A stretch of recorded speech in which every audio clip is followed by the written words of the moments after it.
So after watching Zohran Mamdani upset Andrew Cuomo in the Democratic New York City mayoral race, just a few thoughts from a former lifelong New Yorker, born and raised, 40 years in New York City, been in Jersey the last 5. Insert jokes in the comments, I guess.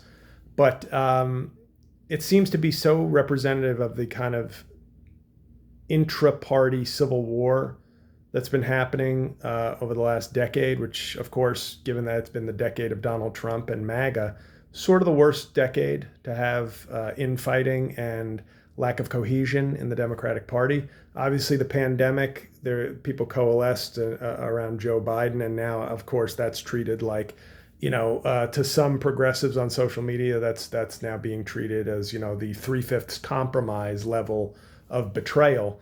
But watching Cuomo lose to Mamdani, I thought to myself, I was like, in an era where the Republican Party does nothing at best and at worst is a threat to the lives and safety of so many people in this country, we have to get to a point, I think, in the Democratic Party where we start to realize, because if you look at the Democratic Party, you can have a range of Bernie Sanders AOC, Zohran Mamdani, all the way to Joe Biden, Andrew Cuomo, I guess Joe Manchin, thank God he's out of the Senate, I guess. But if you just take that diverse ideological spectrum, all sort of center to the far left, if that represented the entire country's political spectrum, you would constantly come to compromises that would equal progress. It might not be what people want, but the compromise among that percentage of voters and politicians would inevitably be a forward marching progress bettering more people. The problem is 50% to make it simple. I know people will go, no, it's not 50%, whatever. Look at the congressional numbers is what I'm concerned about in the White House. You have half the country roughly politically represented by people who are committed to doing nothing at best or severe damage at worst, and grifting and self-enrichment. So you're stuck with like 50%, between 48 and 53% of your elected officials in a bad to good year for Democrats as your sole chance of accomplishing anything.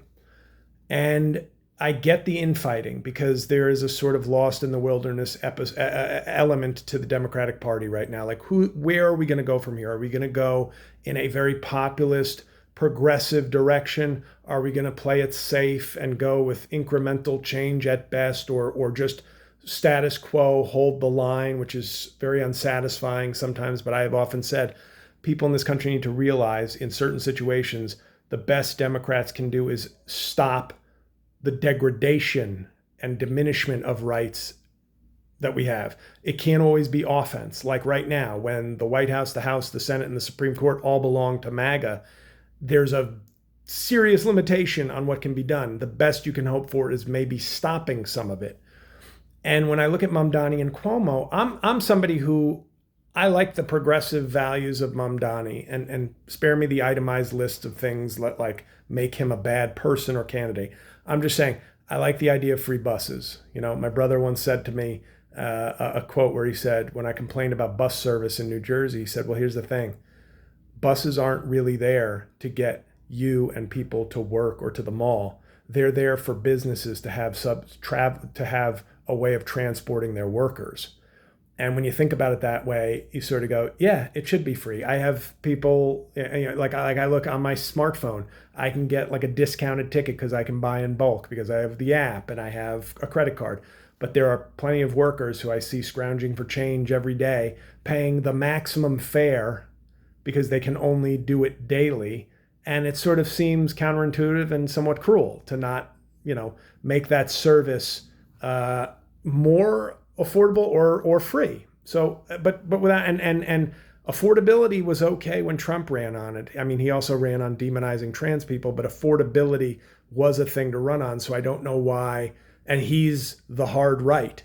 So I don't really know why people would have a problem with a Democrat running on the issue of affordability and housing.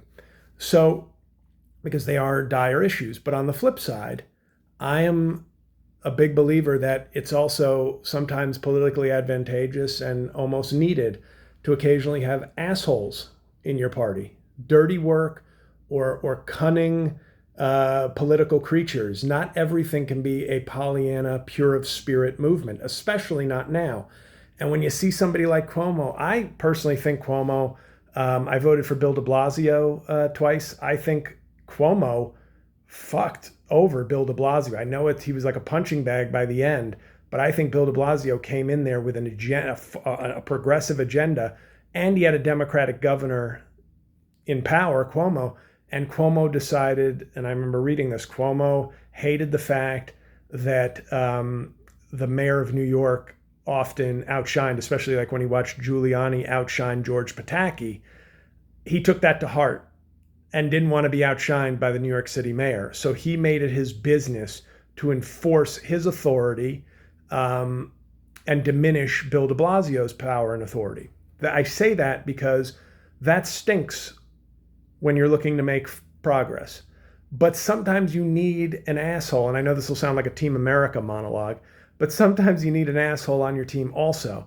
And Cuomo, a guy like Cuomo, is a guy who I would also trust in a fight, a political fight with Donald Trump. Not that I don't trust Mamdani, I'm just saying there are attributes to each person. I like the progressive agenda and the urgency with which Mamdani campaigned with it.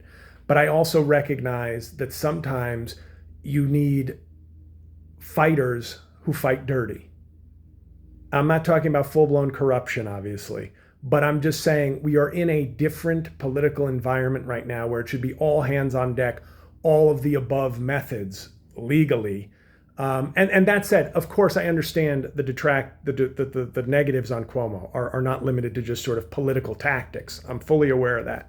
But I also look at how, from Al Franken, who I think we'd all agree is like the lowest level of offender in terms of, he'd be the first person we'd pardon from Me Too violations, I think, to Eliot Spitzer, who was sleeping with hookers, but was also a brilliant man and an aggressive villain of Wall Street. But he had to be excommunicated because that was the pre-Trump era. But I look at this and I say, sometimes I come up with a joke. I'll make a joke where I go, what if Democrats had like their own suicide squad made up of like Al Franken, who I'm not putting him nearly in the same class as the people I'm about to list, but he just rounds out the foursome. Al Franken, Eliot Spitzer, what's his name? Anthony Weiner and Andrew Cuomo. And those guys just, when you need somebody to take out MAGA on their own turf, you send in those four. Like, can we get an animated series or something for this? Can I get hired by like some late night show and write an animated? Anyway, it's not about me. It's about the country. But I look at this and I just think at some point, if you're not a Trump person, I know the temptation and it's eager because this is a moment where maybe the Democratic Party can be remade. I think both sides are kind of looking at that. But the country's hopes of moving forward depend on these two factions and everybody in between coming together and coming up with some shared goals and some shared purposes, because we already have a sort of common enemy. Okay? The Republican Party is, like I said, dead weight on a good day and a complete political infection most days. And Donald Trump is the most inept, but also cruel, intellectually suspect leader this country's ever had, and it's not even close. And it'd be nice at some point in the next year to 3 years if we could just sort of figure out the best path forward, have an understanding that I think the progressive ideals of a Mamdani are the right way to go. But the tactics, the population, the strictures of the Constitution will probably make that a slow march. And a slow march towards progress means you need people of vision and hope and inspiration, but you also need soldiers in the muck who can fight it out day to day. And I think, I'm not saying Cuomo and Mamdani need to bro hug it out and announce a unity ticket of hope and D-bag or whatever. Coming to CBS this fall, a new buddy film, Hope and Douchebag. But we need to realize at some point that to move things forward, it will take unity at some point on the left, and going by that shared purpose and recognizing that lofty ideals and hope and change serve a purpose. And also, so do people who are political tacticians and political warriors and people who have gotten their hands dirty as well. That's not me saying it's got to be Cuomo, it's got to be Mamdani, but in general, this democratic civil war for the last 10 years has to stop. Because if it doesn't, the country, not just us, but the country will continue to fall behind and lose and do damage to our health, our wealth, the global community, peace, etc. So those are my thoughts on the election in the primary election in New York. But like I said, you can complain about both people. You can throw out all the accusations on each candidate. But I think the gist is you need both. You need the spirit of both. And to find a way forward in the Democratic Party that encapsulates both of those things. And, big things can happen. I've said it before. If you look at the last 100 years in America, with few exceptions, every big thing that's happened that you like in your life almost certainly was, or that you need, that you like or you need, was delivered by a Democratic president with a lot of Democrats in Congress. And that formula still holds, because look at what the all Republican government has done. What have they done other than, argue about how many poor people to starve and kick off their medical care? So come on, Democrats, let's get it together.